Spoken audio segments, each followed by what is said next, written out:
Hi, if you're new to our channel, my name is Siva and along with my wife Priyanka, we are a South Indian couple living and working in Germany and trying to explore Europe on budget. Today's episode is about our trip to Vienna in spring 2022.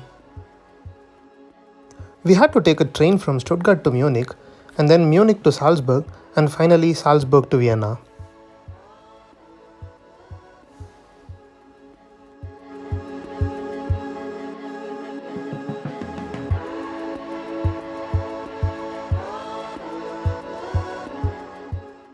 We reached the Stuttgart train station very early in the morning and it's almost empty because it's just 5 am.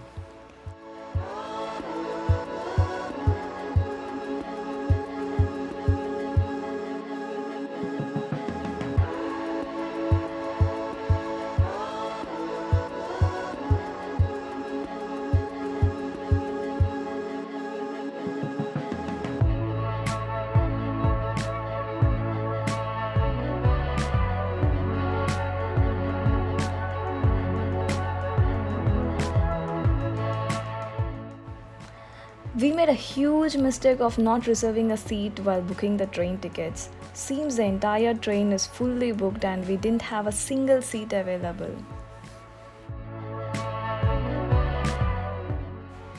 For almost half an hour we both were tense and was trying to find some seat, but nothing helped.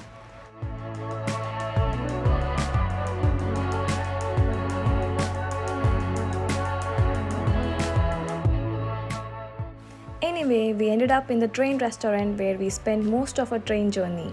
This was much more spacious and had much better views, so nothing to complain.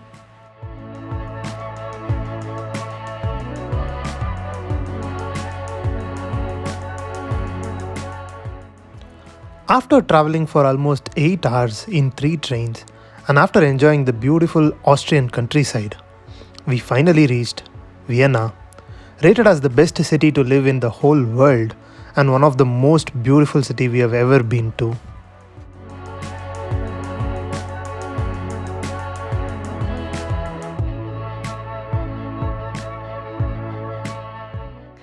We reached around 12 and we had 2 more hours before we could check in our hotel room.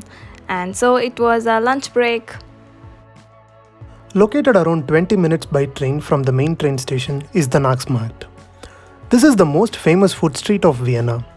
Cuisines from almost every corner of the world is available here, and it is especially the best spot to try the street food of Vienna.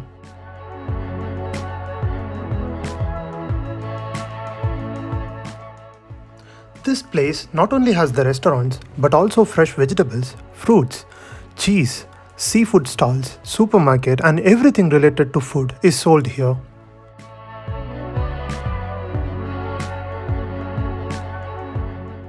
On Saturdays, it also has a flea market. It is almost like a garage sale. You can find a lot of interesting antique stuff here. In fact, this NaschMarkt is actually 500 years old. And today, you can find a lot of tourists and also many locals enjoying their lunch in the narrow lanes of this market. The environment here is so lively, and even though it was a bit crowded, we really enjoyed eating here. It was a hot sunny day and almost none of the restaurants have air conditioning. That is a good reason to eat from the tables outside, enjoying the breeze and the passing crowd. We ordered Käsekreiner, a pork and cheese sausage, and Wiener Schnitzel with salad. Usually, Wiener Schnitzel is served with potato salad. These are the 2 trademark food of Vienna.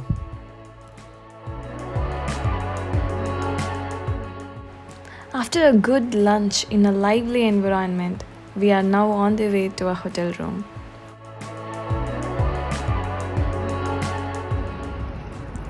Our room was located in a walkable distance from the city center. Surprisingly, it was completely faceless check-in process. We were given the entry code for the building's main door, the hotel's main door, and our room door.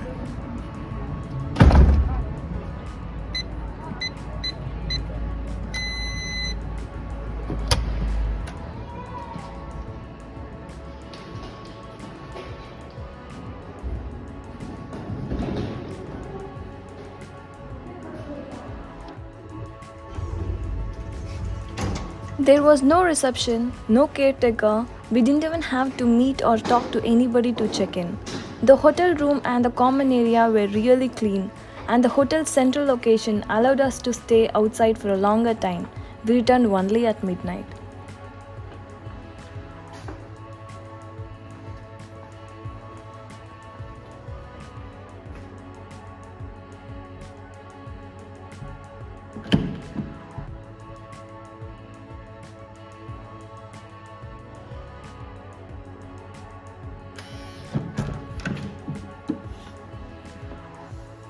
It was compact double bedroom with an attached private bathroom, more than enough for one night stay.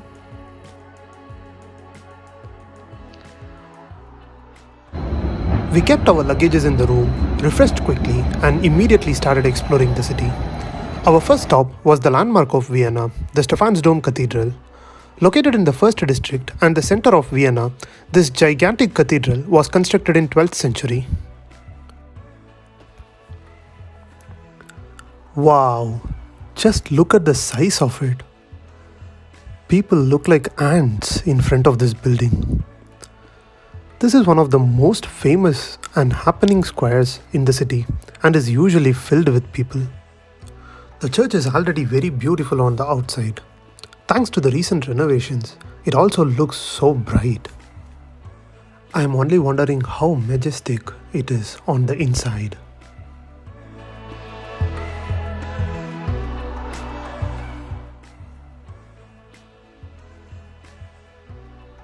Wow. Just wow. No words to say. Look at the magnificence. I'm totally mind blown. Those paintings and the carvings. To think all this was made around 500 to 600 years back. It is not clearly visible in the video, but all those glass windows are beautifully colored.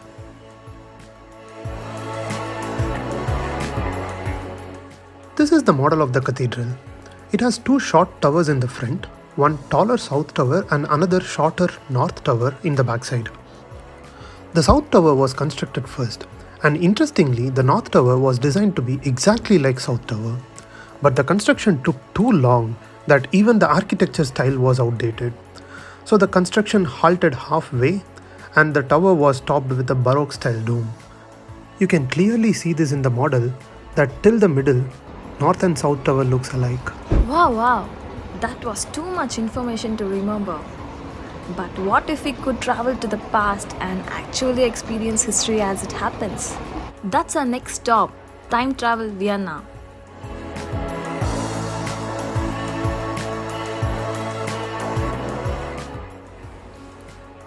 It was a virtual reality show that makes us experience the history of Vienna in an interesting way and keeps us engaged till the end.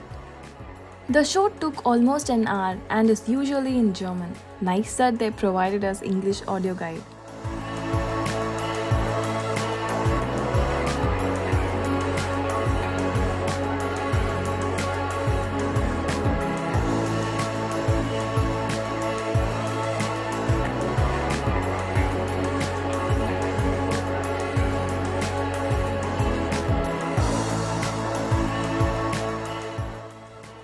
As you can see here, they have a locker room to store our backpacks and small luggages. Also in winter, our jackets can be stored here. Here we had to collect a headset for the audio guide. The entire show happens underground. First experience was a 5D cinema which showed us some important events in the 2000-year history of Vienna in 5 minutes. We experienced the snow and chill during the icy winters, and during the plague episode, rats were running on our food.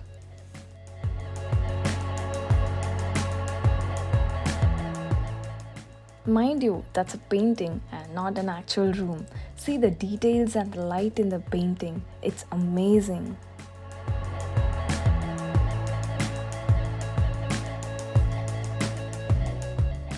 There were much more awesome shows and experience in the time travel Vienna. It's totally worth the €17 ticket. If you are in Vienna, you should definitely not miss this experience.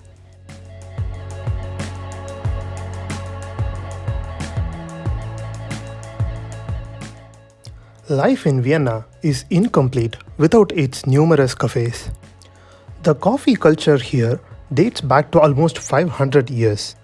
The best way to spend an evening here is to sit in a cafe, enjoy the coffee along with your favorite cake, admiring the magnificent old buildings around, and watching the people pass by. To experience it, we are now at the Demel Bakery, which is more than 160 years old. I mean, this bakery was opened in this place with the same name in 1856 and is serving its customers for 166 years. Of course, the building looks old and artisty, but does it also reflect in their menu? They are offering different varieties of sweet buns, croissants and strudels, the German pie, and endless varieties of chocolates and cakes, which is called here as Torte. From the beginning of this bakery in 19th century, it was the favorite place of Austrian royals and the richest to satisfy their sweet tooth. And today, each cakes and coffee cost just around 3 to 5 euros, making the royalty very well affordable.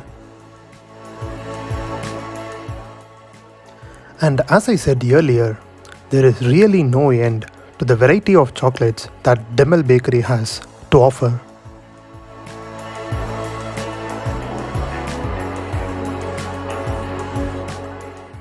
If you are not a sweet tooth, then you can still enjoy their cheese sticks and the cheese biscuits.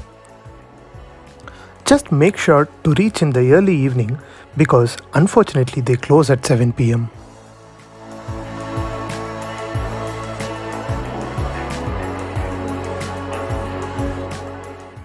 We reached just around the closing time, so we did not have many options. But I was still lucky to get their signature cake, the Sacher Torte, invented by confectioner named Sacher to be served to an Austrian prince. It's a soft and moist chocolate cake with dark chocolate layer on the top. And the coffee here is served on a silver plate. There is actually a method to enjoy the coffee here. First, we drink the water so that the taste of the cake we had before is neutralized, and then we drink the coffee. It's 8 pm and it is still bright here in Vienna. It is common in the summer days to be bright until 9 or 10 pm. So after the coffee, we took a stroll in the nearby VolksGarten, which means People's Garden, and spent our time there until it became dark. The cathedral, Time Travel Vienna, Demel Bakery and this VolksGarten are all located in a walkable distance from each other, all inside the first district of Vienna.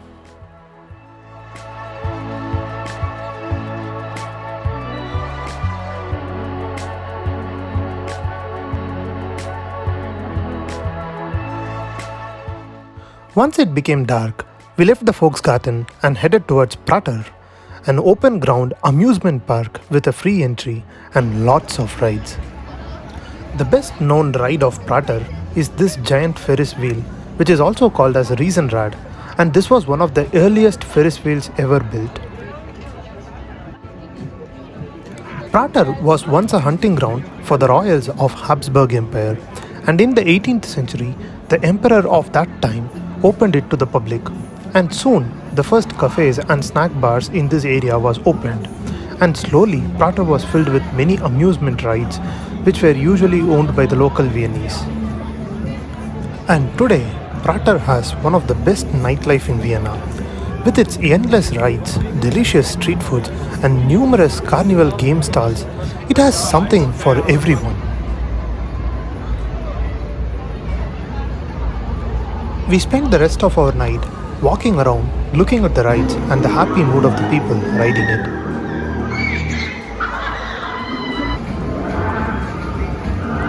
Each ride costs around 5 to 7 euros, so it doesn't hurt our wallet to have fun either.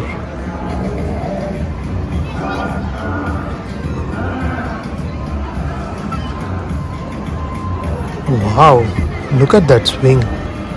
It makes me dizzy just looking at the way it swings.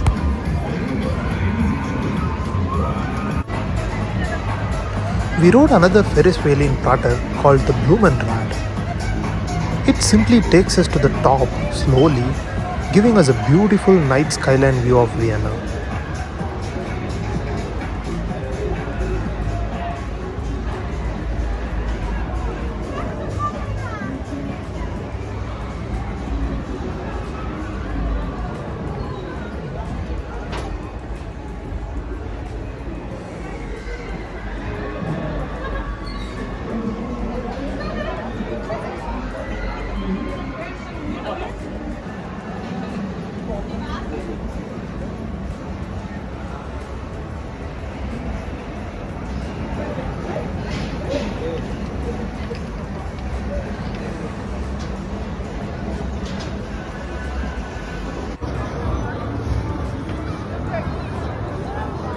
It feels so good just to be present here, enjoying the vibes of this environment.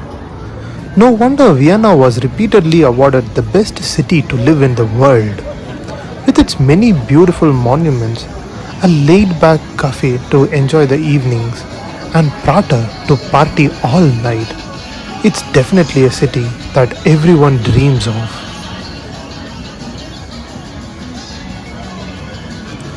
Our legs were really sore after walking the whole day, and our eyes were begging us for sleep. It was 11:30 p.m. in the night, and we ended our day with a delicious dinner in one of the restaurants of Prater.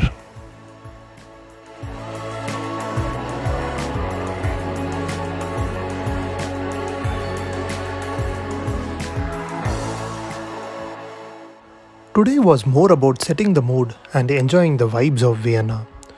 Exploring Vienna starts tomorrow. Stay tuned with us for the story of second day in Vienna.